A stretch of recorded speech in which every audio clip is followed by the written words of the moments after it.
everyone, I'm Barbara Beck, and I want to thank you for tuning in to Welcome Home. Today's program is not a subject that I love talking about.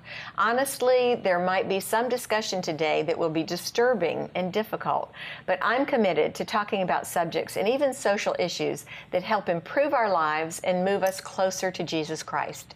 Today, we're going to be talking about God's faithfulness through the hard times. In fact, really hard times, where there is abuse, sometimes physical, sometimes emotional and mental. And why do we want to bring up such a negative topic? Well, unfortunately, it's a fact of life. It's a reality that 1 in 5 male children are sexually abused and 1 in 3 females. It's a reality that last year, nearly 2,000 children in the United States died from abuse and neglect. It's unthinkable. It's a reality that on any given day in the United States, 20,000 phone calls are made to domestic violence hotlines. Listen, no one deserves to be abused or controlled, and we're going to be talking about it today with the current ladies. Thank you, ladies, for being willing to talk about such a difficult subject. It is hard, right? Oh, it is. It is very hard. I mean, even here in your opening, my heart is just breaking, to be honest, because what you realize is it's happening with the people that we're sitting next to in church. It's happening with the children that my children are sitting next to in their classrooms, and it's in my neighborhood. And I know for some of them that are listening today, it's happening in your homes. And I think that what this show is doing is just bringing it out in the open to let them know that they're not alone and that there's hope, that they don't have to stay in the mess. Because I think that's the biggest thing that I feel for any of us who have been through abuse. And boy. Yeah, it's hard. Because I have personally been through it myself, and I don't ever talk about it because it's embarrassing and it's shameful. And you go through a lot of different emotions of asking yourself, am I worthy? You know, does God love me that he allowed it to happen? And I know there's a lot of people sitting out there today that are asking those questions. And so I think that the biggest thing that you just want to let everybody to know today is that God is alive. He is real, and he does love you. He hears you, and no good thing will he withhold. That's right. From those who walk uprightly. And I think when he says that, as he says, Carolyn, stand back up, dust yourself off, look to me, and let me put it all back together. And he has done that. He has just done so much restoration and restoring, but I had to go through a lot of healing. Well, and the healing, it never ends. I have interviewed countless people who have been trafficked and sexually abused and raped and all kinds of things. And as soon as they start talking about it, Carolyn, almost every time it happens again. You relive it. The pain is still there. You know, God is a God of restoration and healing. But it doesn't go away completely. It's still, there are little pieces of us that continue to hurt. Well, and I think now my pain, I feel, is for the people that are out there going through it who feel silenced.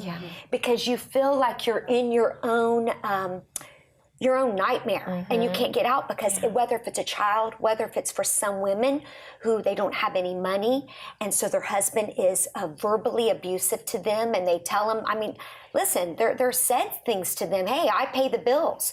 You do whatever I say. I mean, people, it can get rough out there. And so people stay in things because they feel hopeless. They feel, you know, worthless. And so my tears and emotion is for the people listening today that you don't have to stay where you are. And whether if it's picking up a helpline or calling here or picking up a friend, calling your church or calling the cops, whatever you've got to do, you just got to know you're not helpless and you're not worthless. You are worthy to be treated differently. And I think that's what the enemy wants to do, is he wants to get you so down. I read something this morning that says the victim has such low self-esteem that they often feel they cannot leave their abuser and that they are not worthy of a non-abusive relationship. And to me, that's when I want to break into tears and just, if I could come wrap my arms around each one of you and just hold your face in my hands and just look at you and go, you are worthy. You are worthy. Jesus died on the cross for you. And I would just hold them and I would just tell them, because I just don't want them to stay where they are. But you know what, Carolyn? That's how I feel with you. I feel like I need to just wrap my arms around you, because this is the trick. How is it you can be abused and come out of it embarrassed and ashamed? Right. You didn't do anything to earn that. You didn't do anything to deserve it.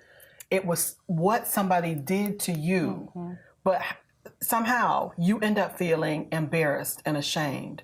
Listen, if you don't talk about it and get past that, these other women that are in the same situation are going to stay there, because the biggest trick of the enemy is to keep us silent and to make us feel like it's only happening to you, and that there's no way it could happen to you as perfect as you look. Because that's what the enemy says. There's something wrong with you. There's nothing wrong with you. There's something wrong with the person that is the abuser. Exactly right. There's something wrong with that person. And if you continue to be silent about it, not only can you not get the help that you need, but that person can't get the help that they need. Right. Barbara, the statistics were staggering. To think that there are children that are being...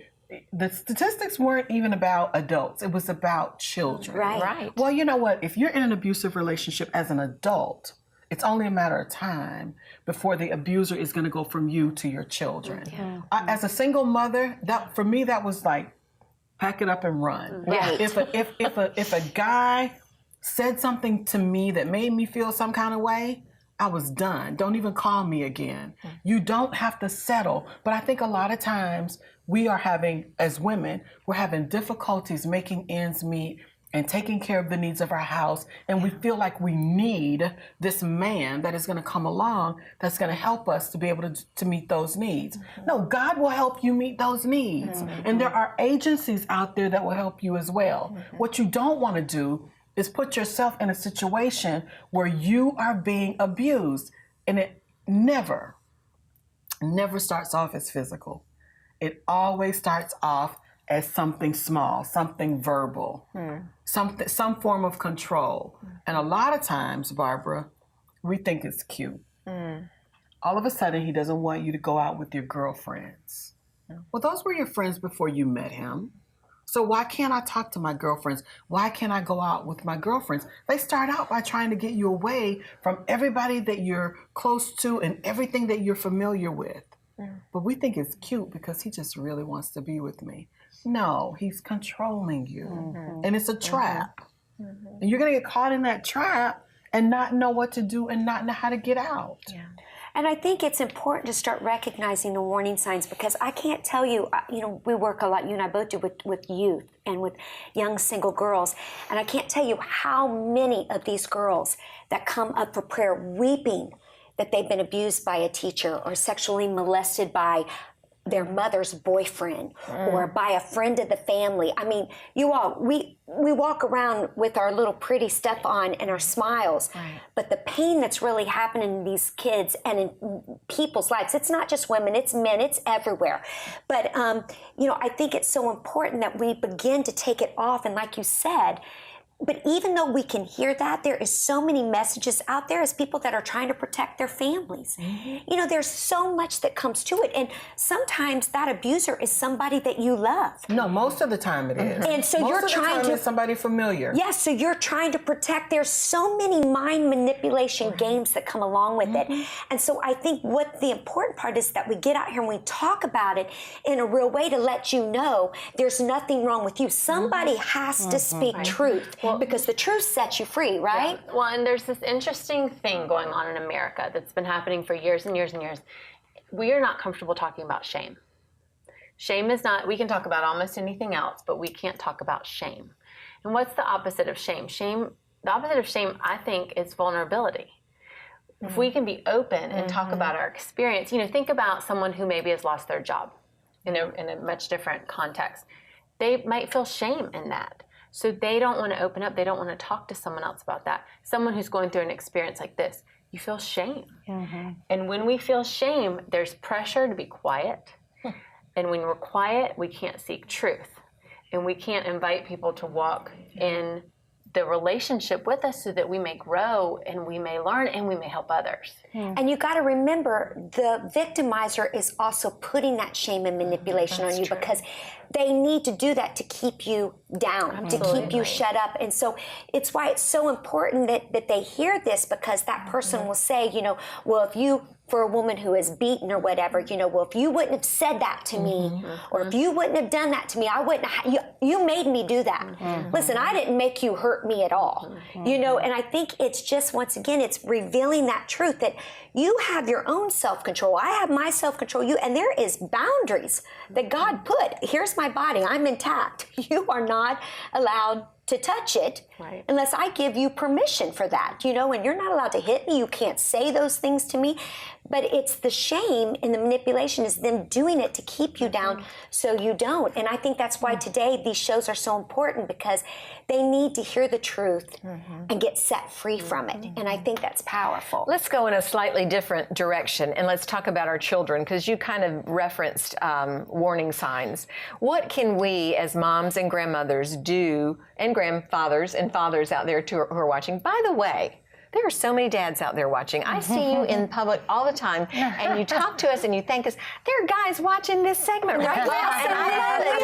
Yes. Now, see, now where was I? Okay. Warning signs as dads and granddads and grandmothers and moms and friends, and what are we looking for? Because if it's true, and the stats are true, I've read them many, many times, 1 out of 3 little girls. So that means somebody in your daughter's circle of friends possibly could be being abused. 1 out of 5 boys, somebody in your son's circle of friends might be being abused. What can we do to help with that? Well, I was always my daughter's a senior now, so I don't have to watch her quite as closely, but I still do, and she knows it, and that's fine. But when she was younger, I was really careful about where I let her go spend the night. In fact, I think I've told this before. One time, I let her spend the night at a girl's house, and I wasn't that comfortable with it, and I should have listened. Nothing happened, thank God. But she came home the next day and said, I really didn't like staying there. So there was something about that household. I'm not blaming or saying who, but something made her uncomfortable. And I already knew. It was the Holy Spirit telling me. And I did call her to check in on and they said everything was fine. But the next day she was like, I don't like that house, So she felt it too.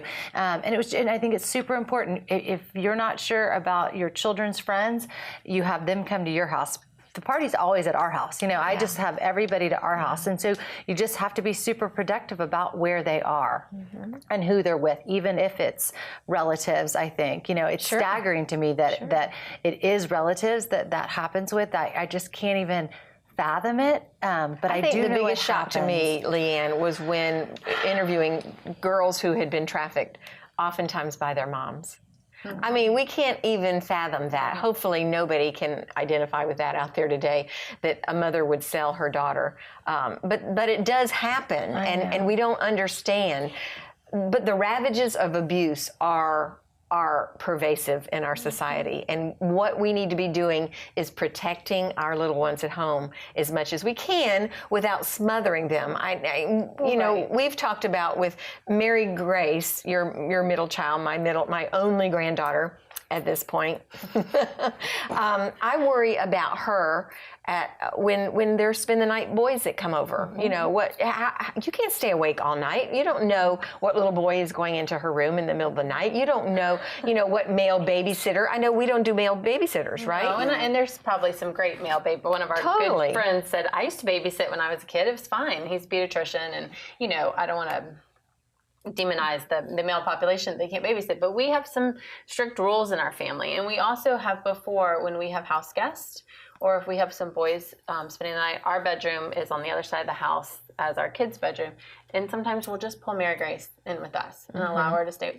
Nothing's probably going to happen. But we're just going to protect her, and we're going to keep her. Well, there is something to that, okay? Because when I was in high school, I was friends with a girl, and her older brother was 2 years older, and he used to say things to us that he should not say. He never touched me or anything like, but he would say really dirty stuff. And I remember all of a sudden I had Anna Kate, and she was a kindergartner, and we were at this very innocent thing, and some boys are being rowdy, and all of a sudden that flooded back to me, and I was like, oh, she is never staying at a friend's house that has an older brother.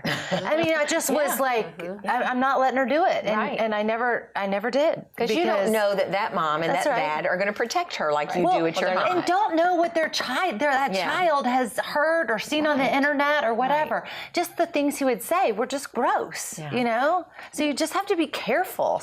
We spend a lot of time together as a family, and Zaria, my granddaughter, Adorable, by the way. adorable. Yes. I'm a granny. She's 11, and I have the honor of spending a lot of one-on-one time with her, and we talk. Good. And it's one thing to be able to protect them when they're in your presence. Yeah.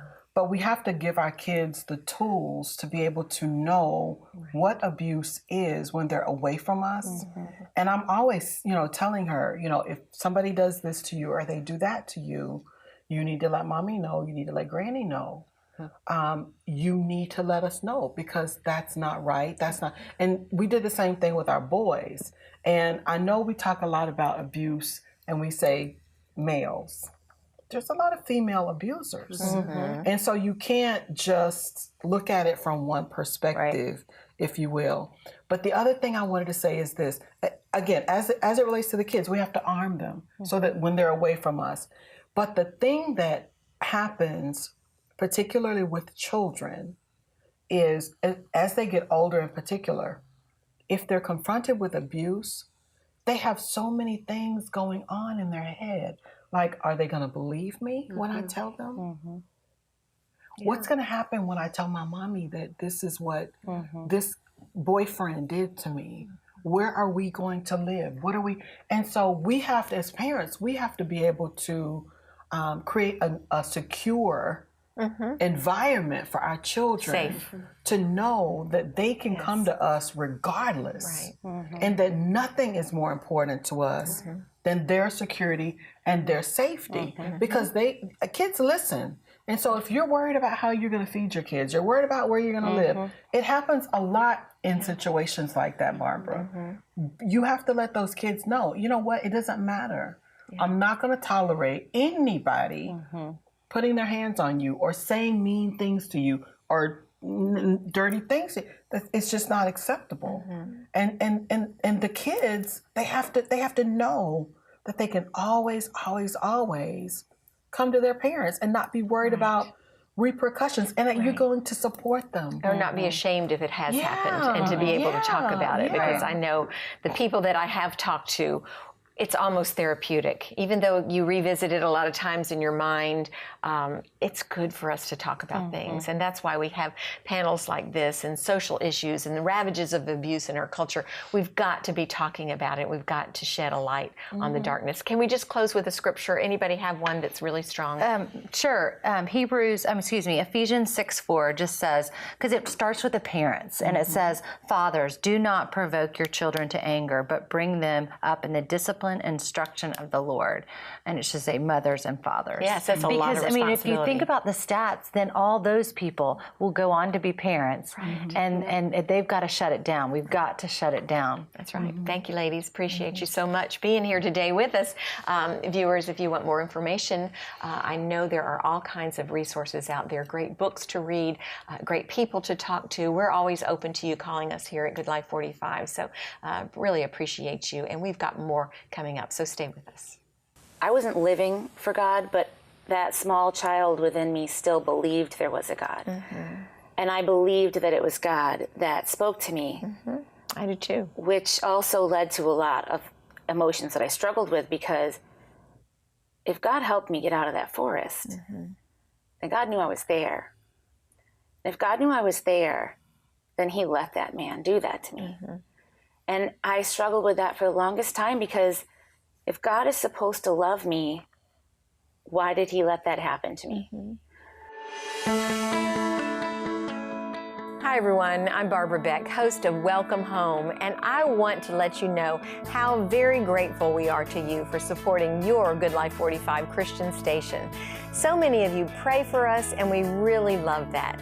You're partners with us, and we consider you family. And then lots of you are our financial partners. We really need you and are so thankful for you sharing our vision to reach the world for Christ. Again, you're a vital part of our Good Life 45 family. Perhaps you out there today are wanting to be part of our ministry here at Good Life 45. Please know that no matter how small or large your gift is, if God is prompting you to be part of our family, then let me encourage you to act on it. covering us with your prayers for continued faithfulness and strength are so important. There's nothing better that you could do for our ministry than pray. But some of you know that you can do both. You can pray and you can give. It's safe and secure to go to our website, goodlife45.org, and simply click on Donate, or give to us by writing to the address on your screen. Either way, you're helping us continue to give you the very best in Christian and family television that is honoring to God. Be part of us, won't you? Thank you, dear friends, and God bless you.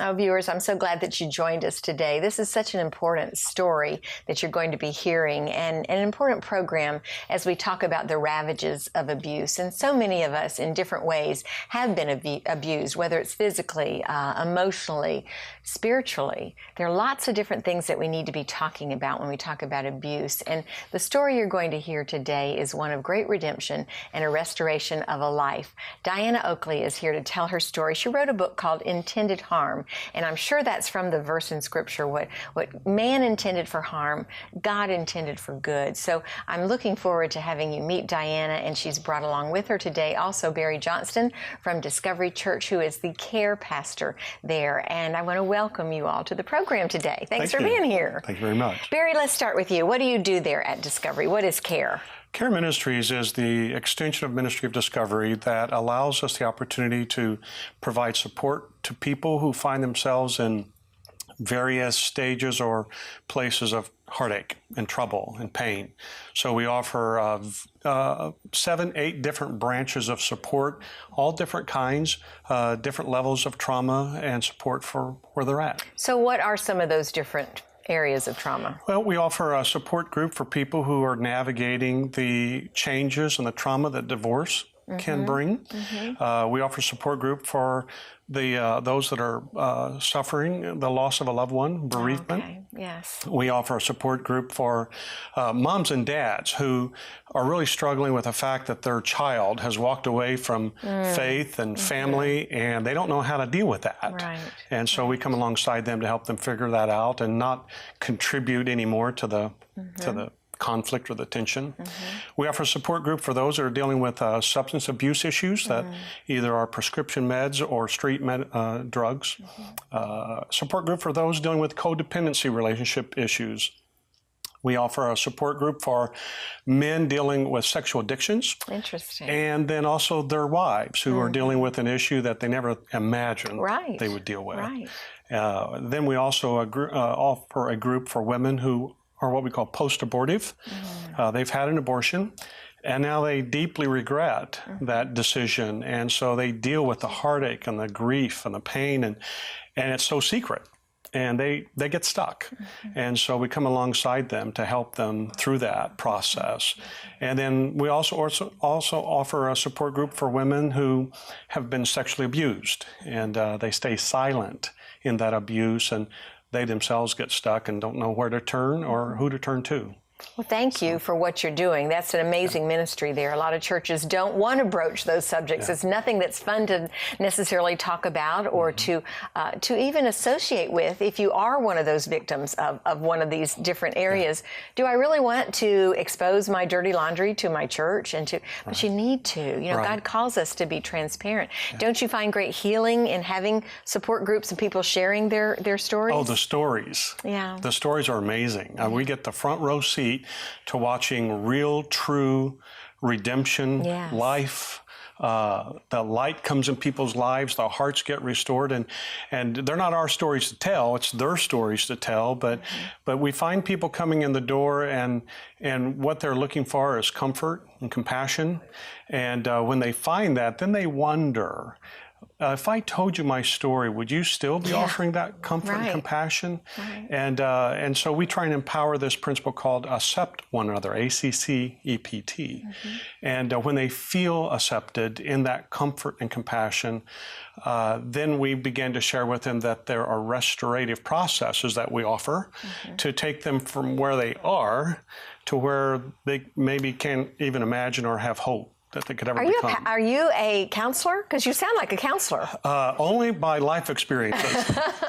So that's probably the best way, right? So what I'm actually sharing with you is CARP, care. Yeah. It's 4 biblical principles that we empower within our church community to help support people. So the C is compassion and comfort, and the A is accept one another, and the R is restoration, and the E is encouragement, putting courage in people to tell their story, to be a light, to help reach back and help others. And so Care Ministries is based on those 4 biblical principles.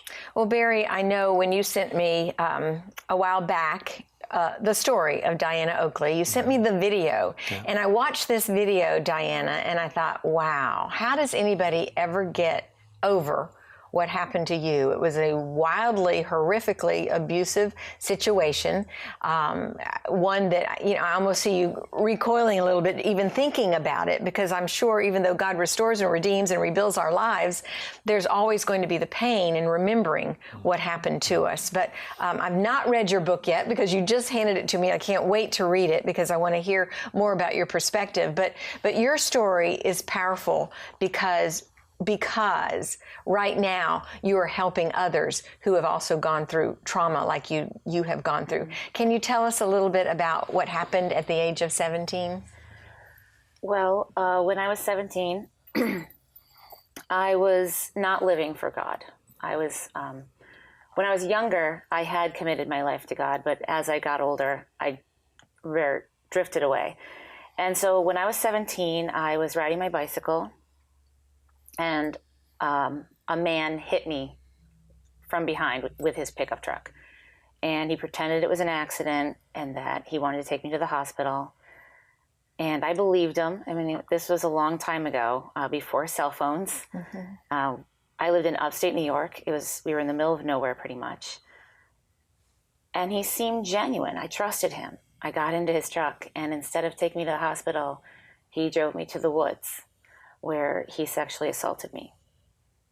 At what point did you know that you were no longer on the road to the hospital and you realized he's taking me somewhere where he shouldn't be taking me? Did you confront him at that time, or did you just let it kind of go? No, it was kind of a funny story looking back. I got in the car, and the hospital was 20 miles away, and my house was only 2 miles away.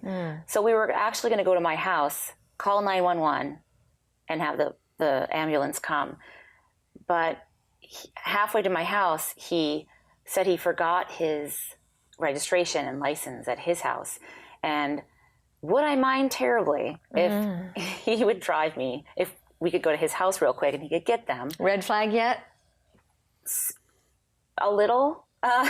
He's like, my wife is a nurse, which she wasn't. Yeah. And she can help you. We'll call 911 from there. And I didn't want to, but being the little 17-year-old, eager to please, whatever. Sure. You're not empowered at that point. I mean, how many 17-year-old girls would know how to handle themselves? Right, and it was a totally different, this is 26 years ago. Things like this didn't happen in small towns that we knew of, Yeah. So even though I had that uneasy gut feeling, I was like, no, I'm totally overreacting. This is going to be fine. Like, he had a picture of his daughter on the passenger visor. He seemed normal. He was talking to me, making me feel comfortable. How old was he? At the time, I thought he was in his 40s, but he was only 29. Okay. I found out later. And when I really knew that he wasn't taking me where he said he was, it was, we had driven about 5 miles, and he said it was only 1 mile away. And I think he sensed my uneasiness because he kept talking and talking, trying to make me feel comfortable. And at this point, I remember driving up the last road and thinking, okay, this doesn't feel right, but I'm kind of stuck now. What am I going to do about it? So I just got to trust that he's not going to hurt me. And, but he did. Okay, so he drives you to a remote place in the woods. What happened after that? Did he tell you to get out of the car? What happened? Oh, yeah. Well, I was with him for about 3 hours. And there was a little clearing in the woods, which I found out later was a place where they would go and build bonfires and hang out with his family. And This was a place that he was familiar with. Okay. And it was just a clearing in the woods. And I spent 3 hours with him. And then at the end, So he raped you repeatedly. Okay. he put my shorts over my head so I couldn't see. And he went over to the truck where he was going to get a shotgun. And Did you know that? Did he tell you, I'm going to kill you? he did not tell me. Okay. And Did you think he might kill you at that point? oh, yes, because when we drove to the woods, I noticed shotgun bullets on the floor, and that was the only thing on the floor.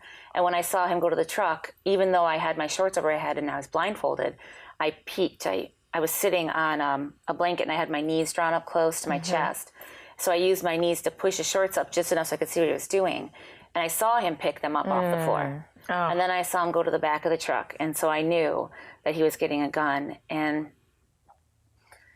the incredible part, one of the incredible parts of my story was, while I was watching him get the things out of his truck, I remember thinking to myself, all right, what am I going to do? I've got two choices. I can run. He's about 20 feet away from me, but I have no idea which way to run.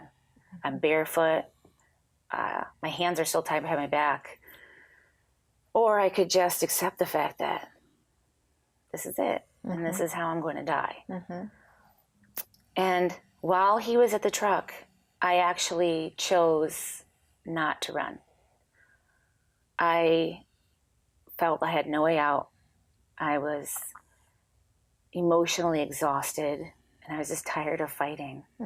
So I'd just given up.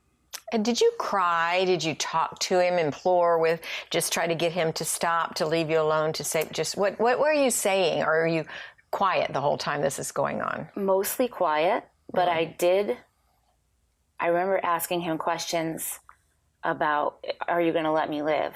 Are you going to let me go? And he wouldn't answer. And I remember one time he did say to me,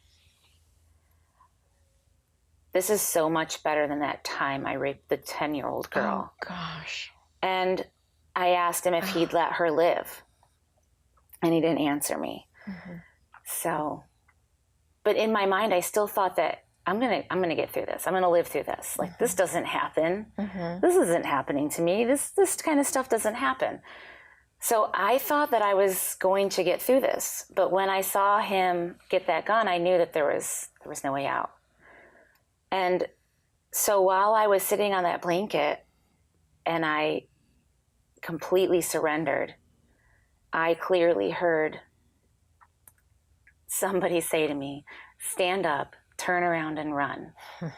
And it was such a real voice to me that I actually looked around to see who had said it, because I thought I was being rescued. But when I looked around, there was nobody there. Now, where is he? Is he at the truck at He's this still time? at the truck. Okay.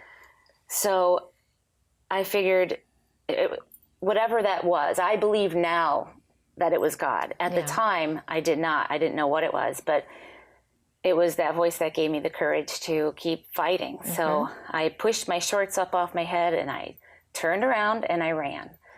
And when he chased me for a while, I didn't turn around to see him there, but I knew he was there because I could hear him yelling at me, telling me to stop. I could hear the trees moving behind me. Now, your hands in front of you or behind you? My hands were behind me. How are you outrunning a 29-year-old man? That is a miracle in and of itself, right? And he had shoes on, so I gotta say, I'm pretty You're fast. pretty tough. Adrenaline can do a lot of things to people, I guess. Yeah. But I remember I probably ran about a half a mile.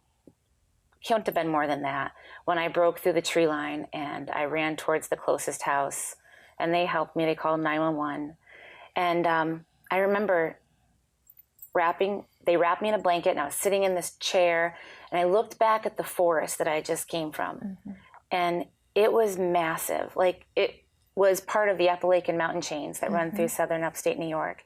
And if I had ran straight or left, or right Any other way. any other way. Yeah.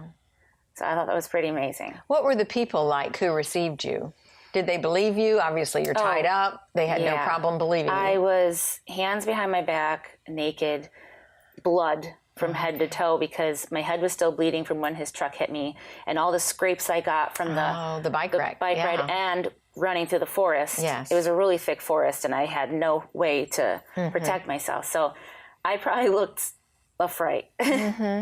So they didn't have a phone, so they had to go to like the next door neighbors who was like a half a mile away. Are they worried that he might come out of the tree line and Not that I know of, get but off? I But he bet. must have stopped right at the tree line. Do you think that's where he stopped? Yeah. I mean, he probably knew the woods so well that he knew I was about to break through the tree line. He probably turned around, went back to his truck, and got out of there. Okay. Okay. So this couple, they call 911.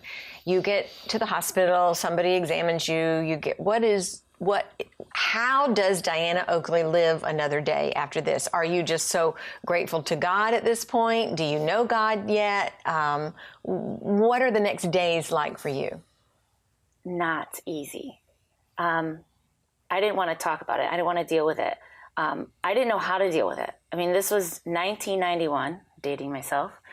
There were no victim service centers in my town. The first one was established 2 years after my assault. So there were no counselors that specialized in sexual assault. I didn't know where to turn to. And I had so many emotions inside of me. I wasn't living for God, but that small child within me still believed there was a God. And I believed that it was God that spoke to me. I do too. Which also led to a lot of emotions that I struggled with, because if God helped me get out of that forest, then God knew I was there.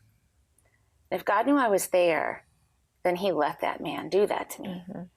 And I struggled with that for the longest time, because if God is supposed to love me, why did he let that happen to me?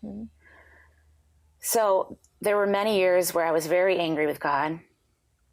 And then I was ashamed of being angry with God. But now I know, trust in the Lord with all your heart. And but how did you get there, though? Right. But how did you get there, Diana, to say, hey, God didn't cause it. Yes, he could have prevented it. He didn't choose to. So how am I okay with this? It was about 8 years later that I finally forgave and stopped being angry. That was when, for those 8 years, I was very bad. I made a lot of bad choices. I didn't see counselors. I turned to drugs to self-medicate. And I hit a low point where I was forced to move back to my home because my car got repossessed. And I lived in my car. I was homeless for a while. So now with my car gone, I had nothing, which was a major turning point in my life. I like to say it was my rock bottom, but I'm glad that happened to me. It was necessary. I had friends that were just overdosing. None of that stopped me from taking drugs, but when I got my car repossessed and I was forced to move back home, I was far away from my drug connections. I had no way to get to them anyway, and it was the best thing that could have happened to me. And then when I moved back home, soon after that, I started dating a man who would become my husband, and his mother was a reverend, and it was her that God used to lead me back to him. Praise God. And now, so this is what's so neat, Diana, and Barry, you can attest to this as well. Once you've gone through trauma like that and horrific abuse, you're helping other people now. They're at Discovery Church. Tell us about your support group. I know that we've had Julie Woodley on before. She was terribly, terribly abused sexually by people very close to her family and probably trafficked by her dad. But it's called In the Wildflowers, a counseling series that you do there, Restoring the Heart Ministries at Discovery. Yes. You're the leader. We have two leaders. Okay. So we call it Beyond the Silence. Our original leader was Elizabeth Hollaback, and this was her vision to create a support group a Christian-based support group at our church that helped women who have been sexually abused. And so she scoured the internet and she found Julie Woodley and her program there. And Good. As a result of that, we have 2 Beyond the Silence ministries. One that meets at Central Campus, led by Joe Frazier, and one at the East Campus led by me. Okay. Well, thank you for what you're doing, and thank you for having the courage to tell your story. Barry Johnston for being the care pastor there. I'm sure you could tell us all kinds of wonderful stories. I may have to get you back on to bring another story with you. I could if I wouldn't break confidentiality, but I cannot. Oh, well, that's something I do wonder about sometimes. Yeah. Why does somebody like Diana Oakley tell her story? It's obvious. Who knows how many people you're going to be helping today by telling your story and by sharing through that kind of ministry. So I do thank you so much for that. Viewers, again, the book is called Intended Harm. It's Diana Oakley's story of the ravages of abuse as a 17-year-old girl who made some wrong choices and is here to say that God redeems broken lives. And we want you to hear that loud and clear. And if you need some help and maybe a support group, Barry Johnston and the care ministry there at Discovery Church in Orlando is here to help you. Your church as well, I'm sure, has ministries for you, but we need to be open to that and transparent about what has gone on in our lives so that we can help in that restoration process. So stay with us, viewers, because we have more coming up for you. We'll be right back.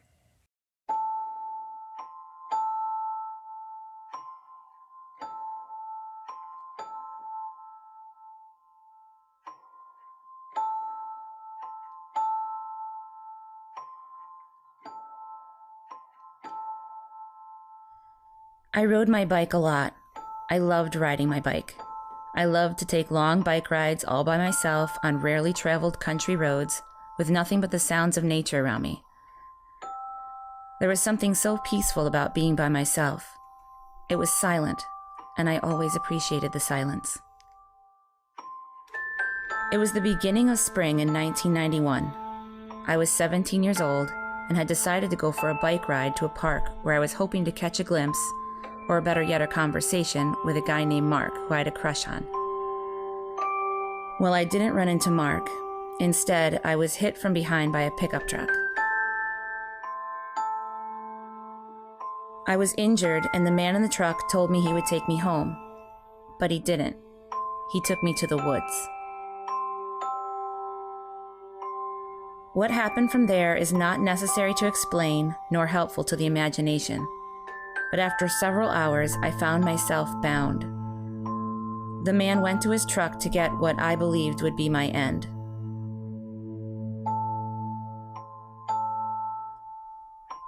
I sighed to myself, God, please help me. I wasn't asking him for help to get me out of this situation because I believed it wasn't possible.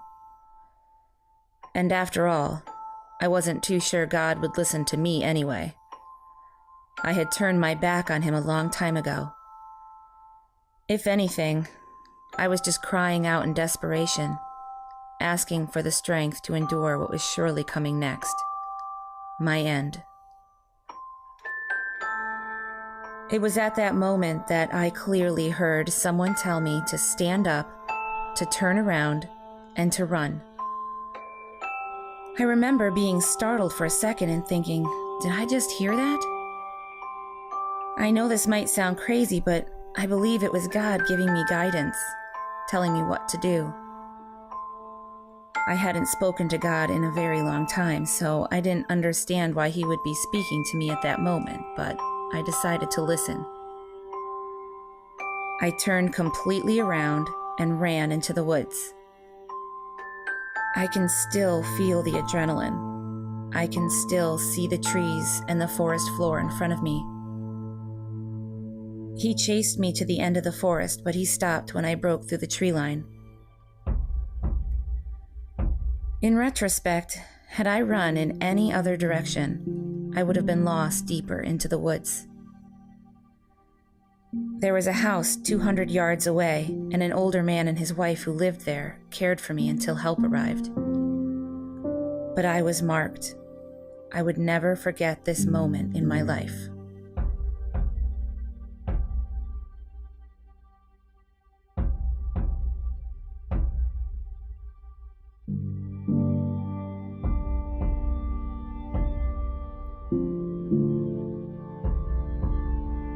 My life was physically spared that day, but spiritually and emotionally, I was dead.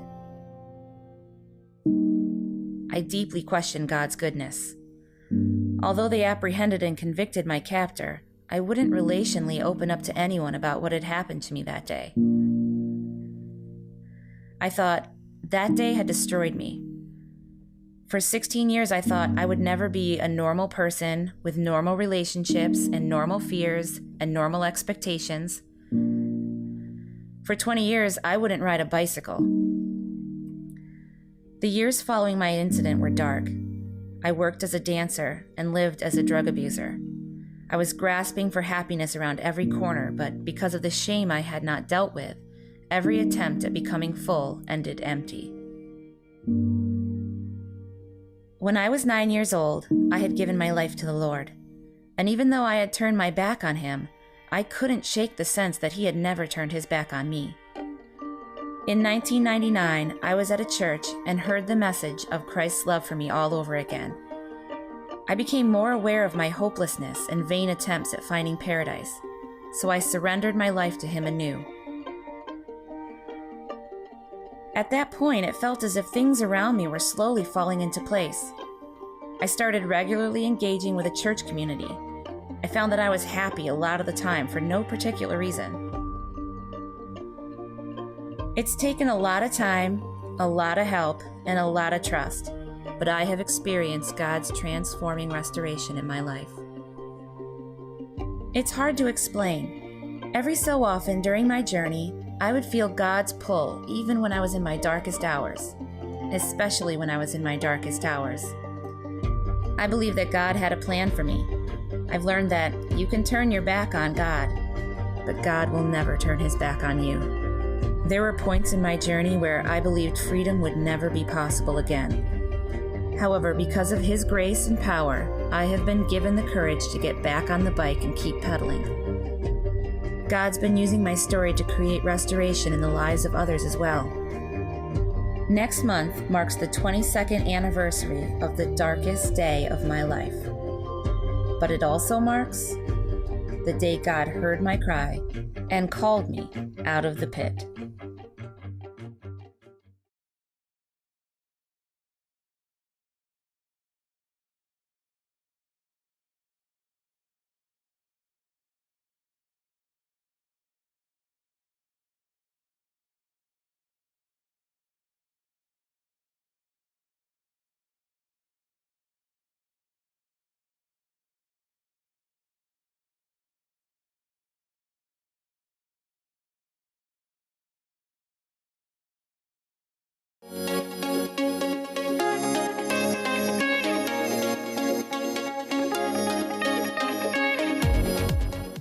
So glad that you joined us today, viewers. We've been talking about the ravages of abuse.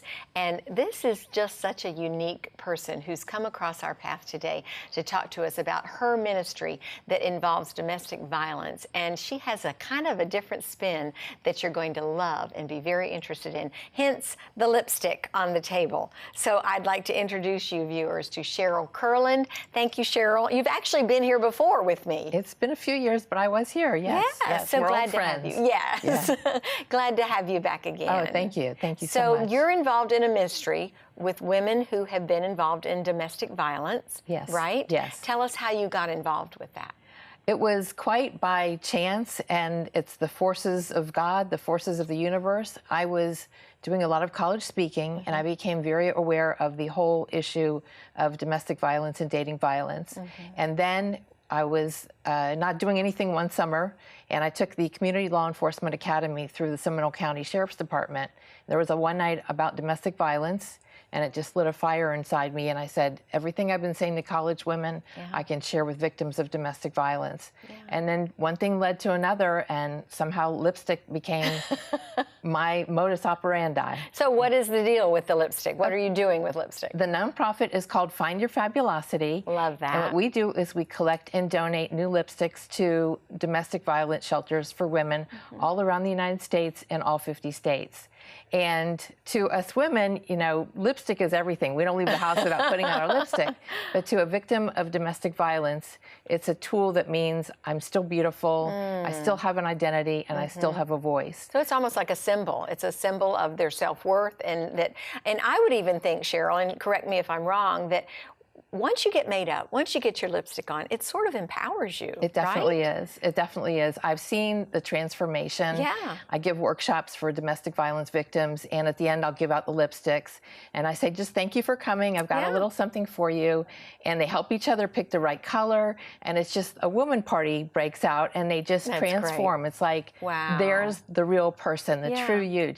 You just found it. And I'm sure there's a little joy. You know, there's laughter in that too. When first we were emailing back and forth, and it was just kind of funny thinking about a lipstick ministry. What is that all about? But, you know, whatever it takes to make a woman feel like she does have worth in Jesus Christ. And I think that's so important. It's definitely important to feel your worth. And the fact that it's a lipstick, it's something small. And sadly, a lot of these women return to their perpetrator.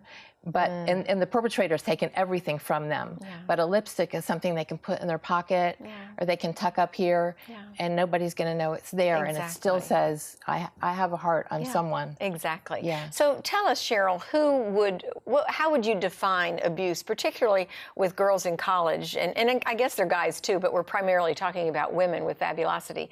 But what constitutes date rape or any other kind of abuse for a college girl? For a college girl, it's very subtle. First of all, young women today feel I've got to have a boyfriend to be of value. And that's a lot of society's standards that are placed on them. And they don't feel their own self-worth. So someone comes along, someone who claims to be in love with them, and initially will say to them, I don't want you going out with your friends tonight. You know I'm your number one, babe. And so they'll give up their friends. And then he may say, I don't like what you're wearing. You know, there's too much showing. So then he's telling her how to dress. And little by little, her world closes in on her. And all of a sudden, she's stuck, and she fears for her life and doesn't know how to get out. So she loses her identity, too. She really does. And it happens so gradually and subtly and slowly. And she'll say, well, it was just, you know, he said I'm sorry. And he said he still loves me. So, or he said I was at fault. Right? Right, or he blames it on her. You made me do it. You made me do it. This is your fault. If you wouldn't be the way you are, then I wouldn't have to be the way that I am. Yeah. So when you talk to these ladies, Cheryl, you're not just telling them, here you go, here's a tube of lipstick, now everything's going to be okay. You're obviously doing some counseling with them as well, It's all about self-esteem and self-confidence and feeling I am worth it. I deserve to have what I want. I am worth it. I'm going to work hard for it. It's not going to fall in my lap. But I am totally worth it. I'm a beautiful person inside and out, and nobody's going to shatter me. Right. I hope our viewers are hearing that loud and clearly today, because honestly, Cheryl, if the Bible tells us, which it does, that each one of us is fearfully and wonderfully made, how can we not have worth and feel worth when we know that our Heavenly Father has fearfully and wonderfully made each one of us? I totally agree with you, but sadly, girls go on the internet and they see these, you know, pictures of what they're supposed to look like, and they see magazines, and then they're told in all different directions, and then they just feel like they're nothing. And then somebody comes along who says, I love you. You know, I love you more than anything in the world. And then it kind of flips a switch, and it can be really sad, the road that they take. Yeah. Let's talk a little bit about domestic violence among married people today. You mentioned to me in an email, I think it was, that homelessness is related to domestic violence. What does that mean? Right. Homelessness is one of the key, domestic violence is one of the key reasons that women are homeless, because they have nowhere to go. When they decide to leave, a lot of times their family has abandoned them, their friends have abandoned them, because this has been going on a long time, and they see it, but she continues to go back, and she continues to go back, and she ends up homeless. But the good thing is the shelters that are available today in communities all over the country are absolutely wonderful in helping women get back on their feet. I've seen the whole cycle where a woman returns, she builds a happy life, and she can put the past in the past. How does that happen, Cheryl? How does a woman get from A to B, where she's gone through the ravages of abuse, she's got that as a part of her psyche, her soul is damaged, she's hurt. What are some of the healing factors in getting a woman whole again? I think probably the first thing is to admit to yourself, I'm in trouble and I need help. And then to look outward, where can I get help? And as I said, the shelters, there's also the National Domestic Violence Hotline that can be called. These people are trained to help victims. And that's the first step. And from there, those people will help create a plan of safety and protection and rebuilding their life. You're not alone. A victim watching this needs to know they're absolutely not alone, and there's lots of help available. But they've got to speak up. They've got to let somebody know that they want help. How, Cheryl, would someone get in touch with Fabulosity? I don't think it's just in Florida. Is it all over the country now? It's based out of my home office, where there's no frills, and the website is www.findyourfabulosity.org, and Fabulosity is Fabulosity, findyourfabulosity.org, and on there is a contact. You can call. It has my email, my phone number. People can get in touch with me any way like that. So what do you see for the future for Fabulosity? Where is it going? This year, the goal is to donate 5,000 new lipsticks. We're almost there to shelters all around the United States. Next year could be double, triple. There's no end. I mean, there's shelters everywhere. There's women everywhere that they just need a lipstick. Right. Thank you, Cheryl Curlin, for what you're doing for women all over the country. At some point, we're going to see that this ministry continues to grow and to thrive. So you're making a difference in countless lives. And if you want more information about Fabulosity, maybe you're involved with a shelter, maybe you want some lipstick, maybe you have lipstick that you want to donate, has to be brand new, or maybe you're involved with a company that distributes lipstick. Let's help these women who are victims of domestic violence in any way that we can. Go to that website that's on your screen right now to learn more about Fabulosity, and be sure to stay with us because we have more coming up right here.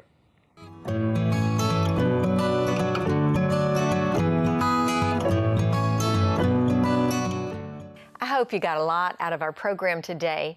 There are days when I say to myself, how, Lord, how does anyone heal from the ravages of such horrific abuse? I've interviewed countless men and women who've been trafficked as small children. I wonder how a parent could ever let that happen to her child. How does someone look the other way? And then, on the other hand, there are instances where every safe measure imaginable was put into place, but someone was abused anyway. What has to happen for healing to take place? We know in a word, it's God. That's the only way someone can go from a place of unthinkable brokenness to wholeness in Christ. You probably know that David from the Bible was often in places of intense distress where he cried out to God from the bottom of the pit. But rarely did healing come instantaneously. David had to wait on the Lord. He had to persevere through many, many trials. He begged God to not delay, to not make him wait. But through those long periods of agony, David stayed hopeful. He knew God would eventually, in God's perfect timing, restore him, raise him back up again, and bless him. And God did. When we're in positions of doubt, sadness, unrest, feeling worthless, perhaps we've been ravaged by abuse, we need to stay the course. We don't know why God's ways are not our ways, why his thoughts are not our thoughts, why his timing is not in line with ours, but we have to remain faithful, hopeful, that one day the God of our universe will make it all right. Our God is good. He is loving and kind. He's with us through the trials as well as the triumphs. The psalmist says, "Yet I will praise him." Regardless of our situation, let's purpose today to thank him, believe him, wait for him, and praise him. And that, dear friends, is our note of hope for today. Thanks so much for joining us, and God bless you.